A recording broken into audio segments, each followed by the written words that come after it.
is revenge home. They say blood is thicker than water, but I learned that blood can also drown you. I wasn't always like this. I wasn't always guarded. There was a time I believed family could never turn on you, that no matter what, they'd stand beside you. But when your own mother watches you bleed on the living room floor, and your sister holds the knife that carved the betrayal into your body, you stop believing in fairy tales. My name is Emily Hart. I'm 29 years old. I work as a nurse in Adelaide.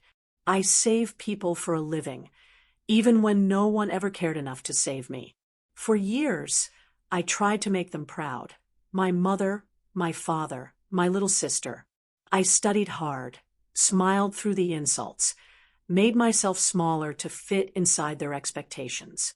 But nothing I did was ever enough. Not for Margaret Hart, the woman who wore her reputation like a crown and demanded the rest of us bow beneath it. Not for Chloe, the golden daughter, who could never stand my shadow. And not for Robert, my father, who learned long ago that silence was easier than courage. Everything changed the day I inherited Hart Valley Wines, my grandmother's vineyard, the one she built from the ground up. It wasn't just land, it was legacy. It was love, bottled in soil and sunlight. And she left it to me. That's when the masks began to slip. That's when I saw what family really meant to them. They didn't congratulate me. They didn't smile. They plotted. They whispered. They decided that I had to be taught a lesson, one final reminder of who held the real power in our bloodline. When I woke up in the hospital, my hands were trembling and my chest felt like it had been hollowed out. The doctor said I was lucky to be alive. But I didn't feel lucky. I felt empty. I remember lying there, watching the ceiling blur through tears, realizing that the people I loved had turned me into something I swore I'd never become. Someone cold, someone strategic, someone ready to return every wound with precision. I didn't plan to survive that night, but I did. And surviving was my first act of revenge. What came after was deliberate, calculated in a way my mother would have admired if it weren't aimed directly at her. This isn't a story about forgiveness. It's not about healing or moving on. It's about the quiet rage that builds when you've been silenced too long. The kind of rage that doesn't scream. It waits. Because when your family tries to bury you, you don't just climb out of the dirt. You make them choke on the dust. They tried to destroy me to keep their secret, but I made sure the whole world heard it instead. My story starts long before the blood, before the hospital lights, before the word revenge ever crossed my mind. It begins in a small Australian town called Clare Valley, a quiet place where vineyards stretch beyond the horizon, and everyone knows everyone else's business. That's where I grew up. That's where I learned that appearances mattered more than truth, especially in my family. My mother, Margaret Hart, was the kind of woman people called refined. Always dressed like she was attending a charity luncheon, always speaking like she was auditioning for sainthood. But behind those pearls and perfect manners was something cruel. She didn't raise children. She trained soldiers for her image. She'd look at me across the breakfast table, her eyes sharp as glass. "Emily, straighten your back. You slouch like a servant. Emily, lower your tone. A lady never argues. Emily, be more like your sister. Chloe knows how to behave." That last one, that was her favorite. My younger sister, Chloe. Blonde, charming, the picture of obedience.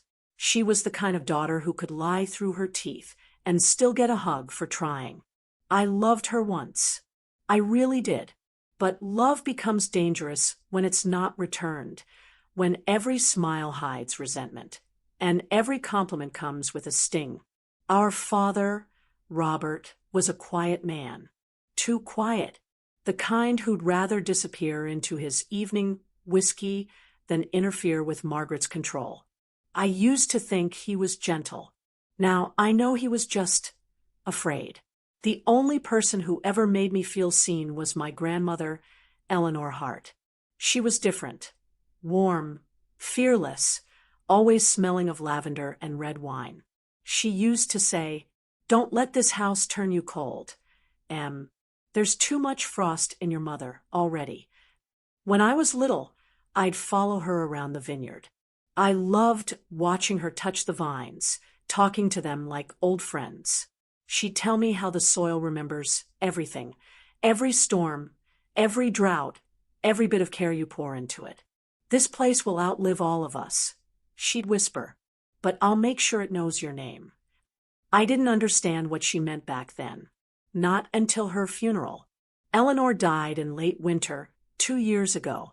I was 27. I just started working at the private clinic in Adelaide, juggling 12-hour shifts and a small rented apartment. I came back home for the service, still wearing my nurse's badge, still carrying the guilt that I hadn't seen her enough before she passed. The church was filled with people, local winemakers, old family friends, even reporters. My mother made sure the floral arrangements were grand enough to be photographed. She cried without shedding a tear. My father stood beside her like a statue. And Chloe, she kept stealing glances at me like she resented me even for grieving. After the service, the lawyer approached me quietly. He said Eleanor had left behind a private letter and a request that I be present for the reading of her will. That's when the tension began. I remember sitting in the lawyer's office 3 weeks later. My mother was at the head of the table, Chloe on her right, Dad beside her.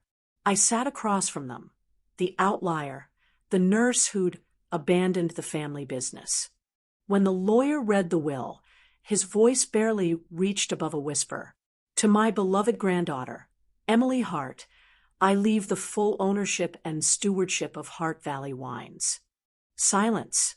For a few seconds, no one breathed. Then I heard my mother's chair scrape violently against the floor. "That's impossible," she snapped.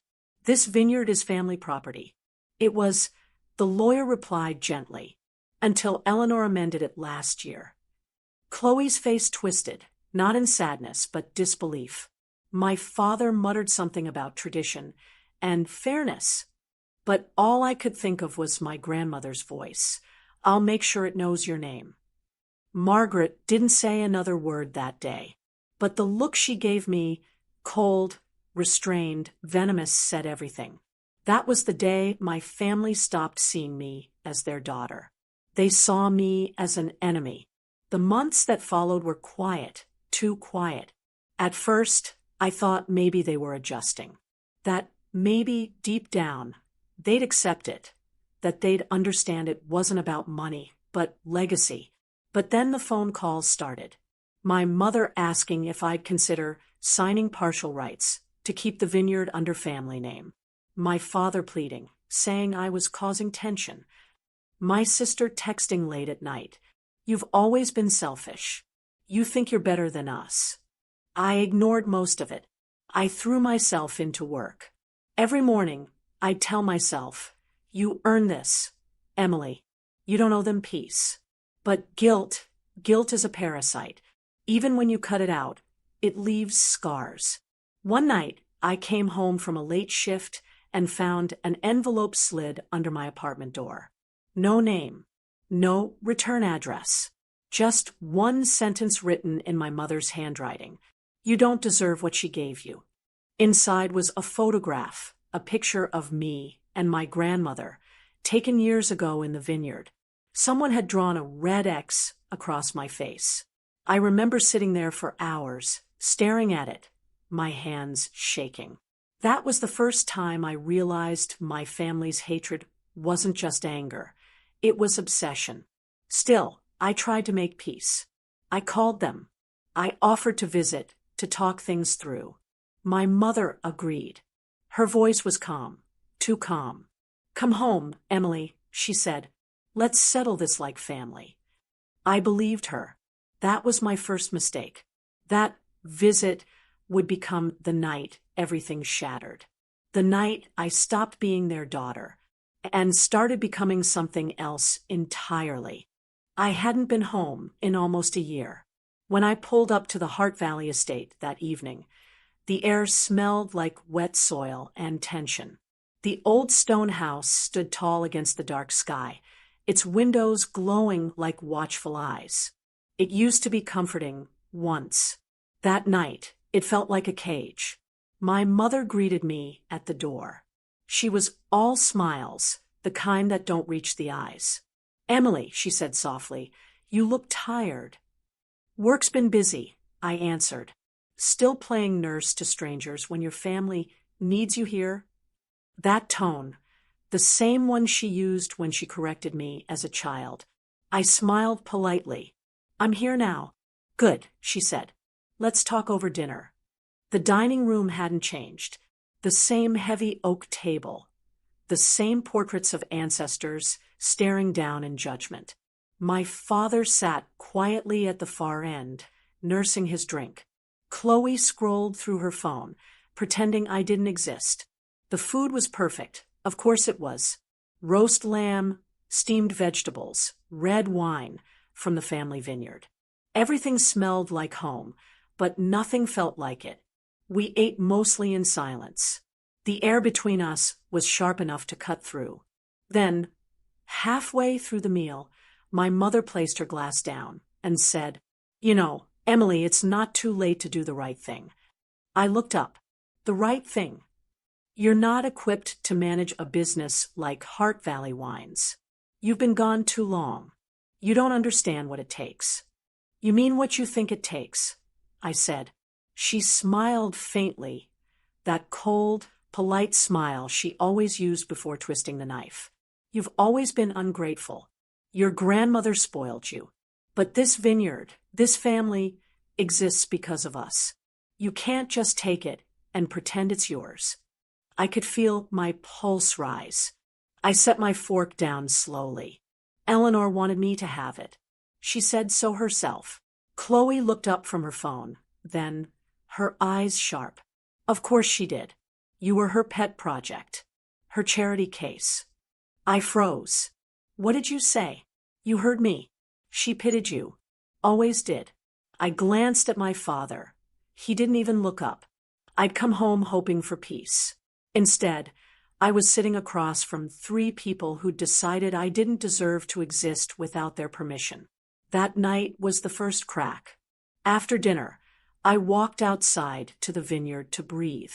The rows of vines were silent, swaying under the moonlight. I used to love that sound, the wind through the leaves. Now it felt like whispers, like the earth itself was warning me to leave. Behind me, the sliding door creaked open. It was Chloe. "You really think you're going to run this place?" she said, her voice sharp and mocking. "Why does it bother you so much?" "Because you don't belong here. You left. You ran off to play nurse, while Mom and Dad stayed. You don't deserve any of it." I turned to face her. "And what do you deserve, Chloe?" She smirked. "Everything that was supposed to be mine." For a moment, we just stared at each other. And in that silence, I realized something. She hated me. Not just envy or resentment. Real hate. The kind that festers. That night, when I went to bed, I locked my door. I don't even know why. Instinct, maybe. The next morning, I woke up to voices downstairs. I crept toward the landing and heard my mother's voice, hushed but furious. "She's not signing. I told you she wouldn't." "My father. We can't force her, Margaret." "Watch me." Something in her tone made my stomach twist. I quietly backed away, heart pounding. That evening, I packed my things. I told myself I'd just go back to Adelaide, that I'd deal with them from afar. But before I could leave, my mother appeared at my door. "Leaving so soon?" "Yes. I have work tomorrow." "Of course. Running away again. You always did when things got hard." I ignored her and zipped my bag. But then she stepped closer, voice low, deliberate. You'll regret walking out on this family, Emily. We built this life for you. Everything you have is because of us. That's when something inside me snapped, quietly, but completely. No, Mother, I said. Everything I have is in spite of you. She slapped me. Hard. Not like a mother. Like an owner punishing disobedience. I didn't cry. I didn't even move. I just picked up my bag and walked past her. You're making a mistake, she hissed. Maybe, I said. But it's mine to make. For a while, I thought that was the end. I went back to Adelaide, buried myself in work. I stopped answering calls from home. The vineyard became a distant headache. I convinced myself that peace meant distance. But my mother doesn't let go. 2 months later, I received another letter, this time from the family's attorney. They were filing a legal petition to challenge the will, claiming I'd influenced Eleanor in her final days. I was furious, but I still believed in fairness. I hired a lawyer, prepared documents, gathered proof. But Margaret always played dirtier. Suddenly, old photos of me and my grandmother appeared online, captions twisted to make me look greedy, ungrateful. Family friends stopped replying to messages. A local newspaper ran a piece, "Estranged Granddaughter Divides Hart Legacy." She was tarnishing my name, publicly, and for someone like my mother, reputation was a weapon. Then, something darker happened. One night after a late shift, I got into my car and found the windshield smashed. A note was wedged under the wiper. Go back to Adelaide and stay there. No signature. But I knew that handwriting. Chloe's. I reported it to the police, but there was no evidence. No fingerprints, no witnesses. I started sleeping with my phone beside my pillow, checking every lock twice. I couldn't tell if I was paranoid, or just finally seeing what they were capable of. 3 weeks later, my mother called. Come home, she said again. Her tone was softer this time. Let's put an end to this nonsense. I promise, Emily, no more fighting. Just talk. I wanted to believe her. God help me, I wanted to. So I agreed. I packed a small bag. I drove out at dusk. The air was thick, the kind that makes your chest heavy. When I arrived, the house was dark, except for one light glowing in the dining room. They were waiting. All 3 of them. My father stood near the door, not meeting my eyes. Chloe leaned against the wall, arms crossed. My mother was seated at the table, a single folder in front of her. Sit down, she said. I did. We're not here to argue, she continued. We're here to fix what's broken. But there was something in her voice, too calm, too measured. Like she'd already decided how this night would end. That night, I learned that the people you love most can look you in the eye while planning your destruction. Because when I got up to leave, the door behind me locked. I can still hear the click of that lock. It wasn't loud, but it was final. The sound of a door closing on everything I thought I knew about family. My mother's voice broke the silence first. Sit down, Emily. I hesitated. She smiled faintly, and that smile, it chilled me. My father didn't move. Chloe stood near the doorway, blocking it, her arms folded tight, her eyes hollow. What's this? I asked. A family meeting, my mother said. Our last chance to settle this before things get unpleasant. She slid a document across the table, legal papers. A transfer of property. My name at the top, hers already signed beneath. You'll sign this, she said simply. No, I whispered. If you truly love this family, you'll prove it right now. I stared at the papers. My hand trembled, but I kept it still. I'm not signing. My father spoke then, his voice soft, too soft. Emily, please. It's just paper. It'll make your mother calm down. Calm down, I said, my voice cracking. You're asking me to erase my grandmother's last wish, to hand over what she built because she didn't choose you. No one answered. My mother's eyes were cold. Chloe's lips twitched like she was holding back a smirk. I stood up. I'm done with this. That's when Chloe stepped closer. You're not leaving. Move, I said. She didn't. I turned toward my father. Dad, please just open the door. He looked at me, his face pale, and said nothing. Then he turned away. I felt something inside me start to crumble. Sound of thunder outside. Rain begins faintly hitting windows. I took a deep breath, trying to steady myself. You can't keep me here, I said. My mother's tone was still calm, but it had turned sharp, like a blade wrapped in silk. You'll sign before you leave this house. She nodded at Chloe, and that's when I saw it, the glint of metal in my sister's hand. At first, I thought it was a pen. It wasn't. Chloe stepped forward fast, her face twisted in something I couldn't recognize. You should have just listened, she hissed. Pain exploded through my side, sharp, hot, sudden. I gasped, stumbling back. My hand pressed against my stomach, coming away slick with blood. For a moment, time stopped. The world went silent except for my own ragged breathing. Chloe, what are you? Another flash of pain. Another stab.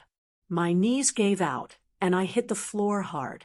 I looked up. My father had backed away, hands shaking. My mother was watching, unmoved. Her voice was eerily calm. That's enough, she said to Chloe. But she didn't sound shocked. She sounded in control. I tried to crawl toward the door, my vision blurring. Please, I whispered. Help me. My father took a step forward. For a second, I thought that he'd finally stand up to her. But then he froze under Margaret's gaze and said nothing. Nothing. I don't remember how long I lay there. Minutes? Hours? I remember the smell of iron and wine, the sound of my own heartbeat slowing down. I remember Chloe's breathing, fast, trembling. She was crying, whispering, I didn't mean. And my mother's response, quiet. We'll tell them she attacked you, that she lost control. That's when I understood. It wasn't an accident. It was planned. They wanted me dead, but they wanted it clean. My mother reached into her purse, pulling out gloves. She was thinking ahead. Fingerprints, blood, the story she'd tell the police. She'd already decided how to erase me.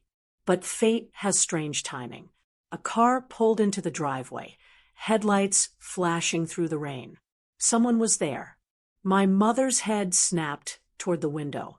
Go upstairs, she ordered Chloe. Then she looked down at me, still breathing, barely conscious. You stay quiet, she said. It's better this way.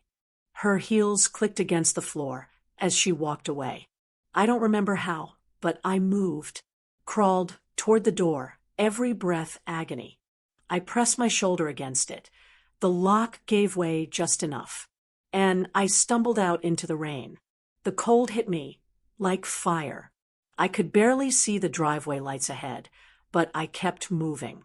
Somewhere behind me, I heard my mother shouting my name. Not in panic, but fury. I collapsed near the gate, my vision fading to black. The last thing I remember was headlights and a man's voice shouting, Jesus Christ, someone call an ambulance. When I woke up, everything was white. The beeping, the sterile air, the weight of bandages across my stomach. The nurse told me I'd lost a lot of blood. She said I was lucky. That word again, lucky, but I wasn't lucky. I was betrayed by the people who were supposed to protect me. The police came. They questioned me. I told them everything, the attack, the threats, the will, but without direct evidence. It became complicated. My mother had money, lawyers, reputation. She claimed I had a psychotic break, and my father backed her up. Even Chloe played her part. shaking, crying, pretending she didn't remember a thing. They walked free, while I lay there, stitched together, haunted by every word, every look, every lie. That was my breaking point. Not the knife, not the blood, the silence that followed. That's when I realized justice wasn't coming. If I wanted peace, I'd have to make it myself. And so I did. Not with a gun, not with another knife, but with truth. I would give them exactly what they feared most: exposure. They took my blood to protect their name. So I decided to destroy the name itself. Waking up after the attack felt less like being reborn and more like being excavated. They had to stitch me back together, not just my skin, but my sense of self. Every scar was a question. Who am I if not their daughter? Every visitor was a mirror showing a version of me I barely recognized. I was a walking bulletin of betrayal, bruised, bandaged, and cataloged in police reports. People said I was lucky. Nurses said it. Doctors said it. Strangers said it in hushed tones in grocery aisles when I forgot the world could see me. But luck and love are different things. Luck kept me alive. Love would have stopped the blade. For the first 2 weeks in the hospital, I floated. I answered the police with what I could: names, times, a trembling description of the way the knife felt. And then the interrogation room filled up with polite sympathy and practiced doubt. My mother had narrative and lawyers and a reputation factory that churned out alibis like pastries. Chloe had a broken girl act that local gossip devoured. My father had silence. Detective Sarah Cole was the first person who believed the seams of my story without stitching them up with skepticism. She wasn't flashy, no dramatic monologues, no cinematic revelation. She just brought facts. She looked at the medical photos, at the timeline, at the note that had been tucked under my door months earlier, and she frowned in that particular way that meant someone with authority was annoyed. Annoyed that the system sometimes favors power. Annoyed that people with soft hands and sharp hearts hide behind polite phrases. "Emily," she said one afternoon, leaning on the steel of the visitor chair, "they can lie, but lies leak." Mason Reed, my childhood friend and the journalist who still refused to let me be anyone's whisper, came bearing a camera and a stubbornness that smelled of old coffee. He collected small things: receipts, barista CCTV from the cafe near the hospital, a shaky home video from a neighbor who'd seen a light flash across my mother's study the night of the attack. He dug where people said there was nothing to find. He wasn't a cop. He was a civic irritant. He annoyed the right people in the right way. But belief alone doesn't fix a broken body or a shredded reputation. The weeks after the attack were spent in 2 overlapping prisons: legal labyrinths and emotional cliff falls. My lawyer, cautious, persistent, competent, told me in a closed room with a box of tissues between us that civil suits were slow and criminal prosecutions depended on evidence. The state of Victoria, the local newspapers, and some friendly community members offered sympathy that never graduated to action. And every night, the house in Adelaide felt smaller. I replayed the faces: Margaret's composure, Chloe's frenzied whispering, Robert's guilty stillness. Why had they wanted me erased? Why had my blood been an acceptable cost for their peace? The questions gnawed at the edges of my sanity. I found myself speaking into my phone in the dark, recording messages I didn't intend anyone to hear, the kind of raw, half-lucid confessions you make when you think the world has ended and only truth remains. I started keeping those voice memos, the ones that would later become scar tissue on the truth. I called them Eleanor's recordings in my head, because my grandmother had always believed in leaving things written and witnessed. I read entries from my gratitude journal aloud. I recorded the names and times I remembered. I described the sound of my mother's heels When she walked away the night, I crawled to the gate. I spoke into the device with a kind of nakedness that terrified me and anchored me at once. Those recordings were my private archive, the only place where my voice was whole. There were moments, dark ones, when the weight of it all pushed me to an edge I could see from my bed. I remember punching a pillow until my knuckles throbbed and whispering, "Kill the Hart name if it kills you." The words tasted like iron, and I hated myself for saying them. I swore I would not become a monster. I swore I would not let the hunger for revenge eat me until there was nothing left but a hollow echo of the woman who had been stabbed on her grandmother's kitchen floor. The loophole in revenge is always moral gravity. If you let your anger become your atlas, you end up carrying a planet you never built. So I made a rule: no violence. No traps that mirrored the blade that cut me. If I wanted to destroy them, I'd do it the only way that mattered to people like Margaret, with the truth framed in cold light, with paperwork and witnesses and the slow, brutal power of reputation collapsing under weighty facts. I would hit them where they lived, their public image, their legal lies, their carefully curated family myth. I would make their friends read the emails. I would make the wine critics ask questions. I would make donors and board members open their eyes. Decision doesn't always look like a banner or fireworks.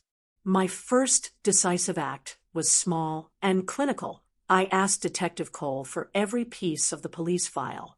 I read notes, cross-checked timelines, learned the language of investigations the way nurses learn the language of the body. I cataloged inconsistencies. I found threads. A neighbor's testimonial that a car had left at 9:12 p.m., but the family's timeline claimed otherwise. A florist delivery in my name that never happened. A gardening bill that placed Chloe away from the house on a certain day. These were crumbs. Tiny, almost meaningless things, except in the hands of someone who would not let small things be small. Mason found loose ends too. He dug into Hart Valley Wine's corporate documents, donor lists for the charity my mother chaired, and old company meeting minutes. He found a shelf of influence, board members whose loyalty was professional and shallow, donors who would retreat at a whisper of scandal. He found whispers of insurance policies taken out recently, unusual transfers, and an aggressively framed PR campaign the week after Eleanor's funeral. The vineyard's legacy had already become a series of transactions in Margaret's ledger. Together, we sketched a plan with the patience of surgeons. It looked nothing like the grand, satisfying scenes you see in movies. It was mostly phone calls, subpoenas, FOI requests, and late nights arguing over verbs and emails. It was me replaying my grandmother's voice in my head, the soil remembers everything, and deciding to make every piece of paper count. There were nights I wanted to quit, nights I lay awake and imagined the comforting abyss of silence where no one knew me and no one could betray or be betrayed. But I kept thinking about that photograph with the red X through my face. I thought of the way my grandmother touched the vines, the way she looked at me and promised the land would remember my name. I thought of the first time she'd whispered, "Don't let this house turn you cold." That's when my anger sharpened into resolve. I didn't want revenge for the sake of satisfying rage. I wanted justice that bore the face of accountability. I wanted the Hart name, my family name, to be weighed and found wanting in the court of public truth. I wanted people to understand that a family's perfect picture can hide a rot that no amount of varnish fixes. So I made 4 promises to myself, the kind you carve into bone because you intend to keep them. Gather evidence, not hearsay. I'd let no one dismiss me as bitter or unstable. Everything had to be corroborated, time-stamped, documented, undeniable. Protect my voice. The recordings, my journal entries, the hospital notes. These would be preserved, notarized, and released in a way that could not be spun. Use allies for leverage. Detective Cole could keep pressure on the investigation. Mason could pry open doors the law couldn't. My lawyer would prepare civil routes in case criminal justice stalled. Never mirror their cruelty. I refused to become a monster of the same breed. I'd aim for dismantlement, not ruin for ruin's sake. It was a modest plan for a monster they expected. It was careful because I had to be careful. They had wealth, influence, and a capacity for lying that had been honed for decades.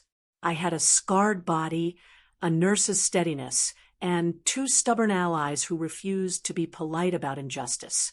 The lowest point had been lying on that floor, bleeding, while my father watched and did nothing. The decision rose out of that floor, slow, precise, and colder than I expected. I would turn the Hart machine inside out and show the world the parts they'd polish black. I would strip their public armor until they felt the air on their real skin.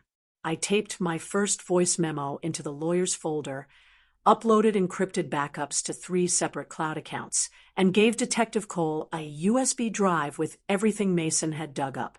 I slept that night for the first time in months without waking to the phantom smell of my mother's perfume. The path ahead was long. I knew that. But for the first time since they closed that door on me, I felt the map in my hands. I was not naive. I understood the cost.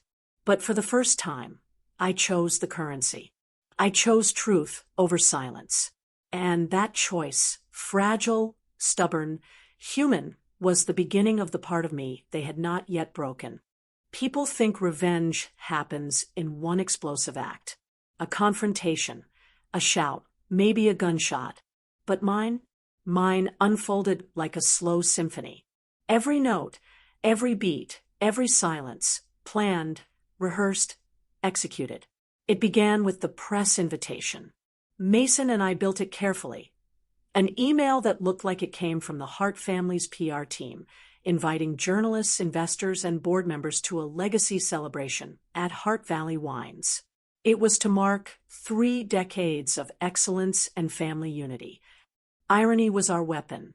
My mother's vanity would never resist publicity, especially one that painted her as the dignified matriarch after that incident with her unstable daughter.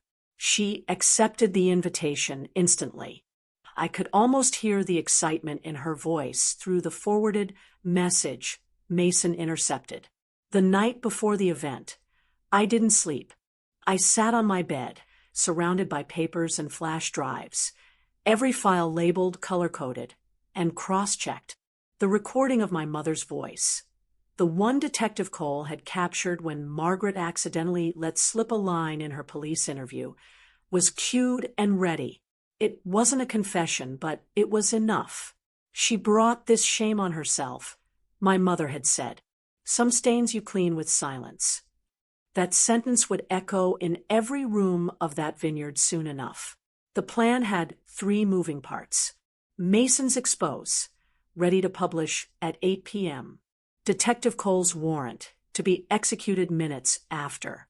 My appearance, the ghost they thought they buried returning under soft, white lights and a microphone. When I walked into the hall that night, I felt invisible, just another woman in a tailored black dress, face unfamiliar, hair cropped shorter than before. The hall glowed with money, crystal chandeliers, oak barrels polished to perfection, smiles rehearsed for cameras. Margaret Hart, my mother, stood at the center of it all, radiant in her pearl gray gown. My father, Robert, beside her, still wearing that fragile mask of composure. And Chloe, sweet, delicate Chloe, sipping champagne like poison was an acquired taste. The projector began playing the family's promotional reel, vineyards under golden sunlight, happy workers, smiling faces. Then the video glitched. Static, a flicker, and my voice filled the room. I wasn't always like this. I used to think silence was loyalty. Gasps rippled through the guests. Heads turned. My mother's glass froze midair. The screen showed my hospital photo, bandages, bruises, and the empty, haunted look of someone barely holding on. Then, frame by frame, evidence appeared. Insurance transfers. Emails between my parents discussing damage control. A video clip from a neighbor's dash cam showing my mother's car leaving home at 9:12 p.m. The same time she told police she was asleep. Margaret's voice stuttered. "Turn that off. Turn it off now." But the speakers obeyed me, not her. Next came the recordings. Her phone call to the family lawyer, where she mentioned getting rid of the problem. My father's message to Chloe, "She'll forgive us once it's done." People gasped. Someone from the press whispered, "Is this real?" Mason, standing near the back, nodded slightly, his camera recording every reaction. I walked to the center of the room, microphone in hand. Every step felt like walking on fire. When I reached the podium, I spoke softly. "You all came here to celebrate the Hart legacy. So let's talk about legacy, about what a family is supposed to protect, and what mine chose to destroy." Margaret's face turned pale. "Emily," she hissed under her breath, "you don't understand." I cut her off. "No, I finally do. I understand that love, in this house, came with conditions. That your reputation mattered more than my blood. You thought silence would keep me buried, but silence only makes truth louder when it breaks." A camera flash. Reporters started recording. My voice steadied. "You stabbed me with your own hands, Mother. And you," I turned to Chloe, "you watched. You called it an honor. But tell me, where's the honor now?" My sister's lip quivered. "Emily, please, we didn't mean to." "Didn't mean to?" I snapped. "You planned it for weeks. You sent texts about it. You took her side." I pointed toward my mother, who now looked like a portrait of panic. The room was dead silent, except for the sound of a reporter's pen scratching against paper. Then, like clockwork, Detective Cole entered the hall, plainclothes officers behind her. The timing was perfect. She approached the podium, nodded slightly at me, and turned to the crowd. "Margaret Hart, Robert Hart, Chloe Hart, you're all being taken into custody for attempted murder, conspiracy, and obstruction of justice." Margaret shouted, "This is ridiculous. My daughter's mentally unstable. She's lying." But the screens behind her now displayed the notarized voice memos, the timestamp files, and the security footage. There was no lie left to stand on. Mason hit publish. The story went live instantly. Within minutes, the headlines spread like wildfire. "The Hart family betrayal. Daughter reveals attempted honor-killing cover-up." Reporters flooded the hall with flashes and shouted questions. Chloe broke down crying. My father muttered something incoherent. And my mother, my once untouchable mother, was handcuffed under a rain of camera flashes, her pearl necklace breaking apart as she was led out. I didn't smile. There was no joy in watching them fall, only release, like air returning to lungs that had been tight for years. As they were driven away, Detective Cole touched my shoulder gently. "It's over, Emily," she said. But she was wrong. It wasn't over. It was beginning. Because revenge isn't about making someone bleed. It's about forcing them to face what they buried. And that night, the Hart family finally faced everything they'd hidden beneath their vineyard soil. Music swells, slow piano mixed with the sound of vines rustling in wind. I walked outside. The moonlight hit the vineyard like a quiet blessing. The vines looked different that night, like they were breathing again. For the first time since the attack, I felt the world soften. I didn't win, but I reclaimed something they'd stolen: my truth, my voice, my name. And that, I realized, was worth more than revenge. The world didn't pause after that night. It never does. When the news broke, my phone exploded. Reporters, talk show invitations, long-lost relatives suddenly remembering my number. For a week, I couldn't step outside without a camera waiting or a stranger whispering, "That's her, the daughter they tried to kill." Mason told me to lie low. Detective Cole insisted on protection until the trial. But truthfully, I didn't feel endangered anymore. I felt empty. After everything, I didn't crave the spotlight. I craved quiet. So I left Adelaide. I rented a small cottage 2 hours north, surrounded by old eucalyptus trees and fields that hummed with insects at dusk. The first morning there, I sat outside with a mug of tea and listened, not for voices or footsteps or apologies, just the world breathing. That sound was enough. The trial came months later. Margaret, Robert, and Chloe all pled not guilty. Of course they did. Their lawyers painted me as emotionally unstable, a grieving granddaughter, seeking attention. But facts don't bend forever. The recordings, the insurance transfers, the messages, they spoke louder than any polished lie. When the verdict was read, I didn't cry. 10 years for my mother, 7 for my father, 5 for my sister, suspended due to psychological influence. People called it justice. I called it balance. Afterward, I visited the vineyard one last time, not as the daughter, not as the victim, but as the rightful heir to Eleanor Hart's land. The vines had gone wild. Nature, in its silent wisdom, had started reclaiming what was hers. I walked the rows barefoot, like my grandmother used to, the soil cool beneath my feet. I whispered her name. And for the first time, it didn't hurt to say mine after it. I didn't keep the vineyard. I sold it, not to developers, not to anyone who wanted to exploit it, but to a local women's collective that trained survivors of domestic abuse in agricultural work. It felt poetic, the land that once hid my pain, now nurturing the recovery of others. Every bottle they produce carries a small line on the label, "The soil remembers the truth." Mason still visits sometimes. He's moved on to investigative documentaries now. Stories about corruption, about people like my parents who believe power makes them untouchable. Detective Cole retired 6 months later. She sent me a letter on plain stationery that said only, "They underestimated the quiet ones. You reminded me why truth still matters." I keep that letter in the same box as my grandmother's watch, the one they tried to sell after her death. It ticks faintly, irregularly, but it still ticks. Like me, healing isn't cinematic. There's no swelling score, no neatly tied ribbon at the end. It's grocery trips without fear. It's sleeping through a thunderstorm without flinching. It's laughter that doesn't feel like a borrowed sound.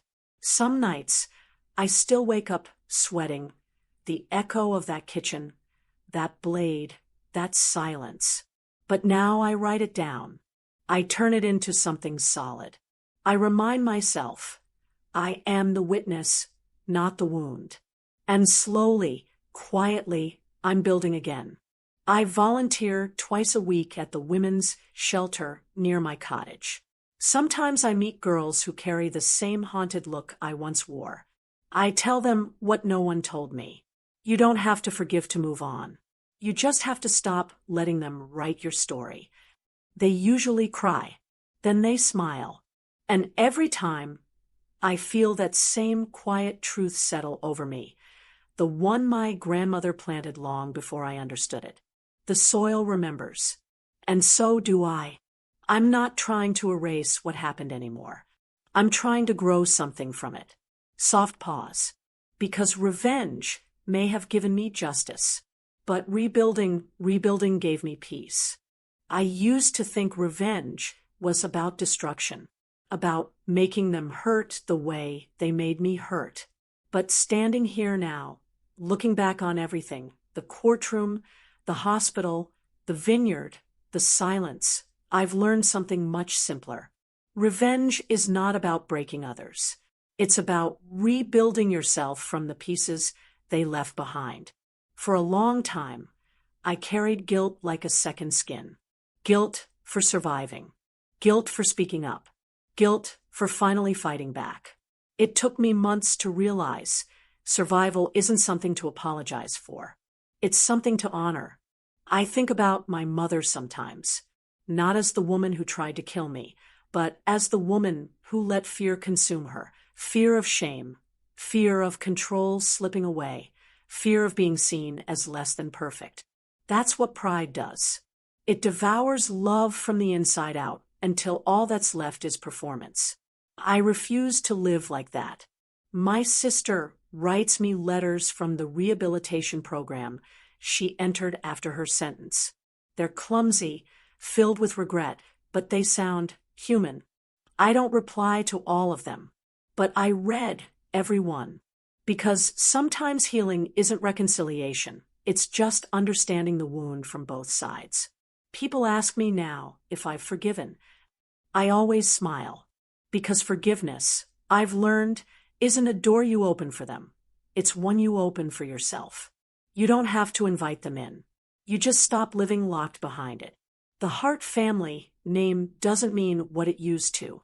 In the world's eyes, it's scandal. In mine, it's truth. The land is alive again, cared for by women who know what it means to fight their way back into the light. Eleanor's soil remembers everything, the love, the betrayal, and the healing. And maybe that's what legacy truly means. Not what you pass down, but what you restore. I sometimes walk those vineyards when no one's around. The air, their taste's different now, freer. And as the sun sets over those rolling hills, I whisper into the quiet the same words I told myself that night in the hospital. They can take your blood, but they can never take your truth. If you're listening to this and you've been betrayed by family, by someone who swore they loved you, let me tell you this. You're not weak for surviving. You're powerful for still wanting to live. And maybe your revenge won't look like mine. Maybe it won't be headlines or handcuffs or courtroom victories. Maybe your revenge will be peace, the kind that no one can touch. Because sometimes the sweetest revenge isn't in what you destroy. It's in what you rebuild from the ashes. This was the family betrayal in Australia, a daughter's revenge. I'm Emily Hart, and this is my final revenge.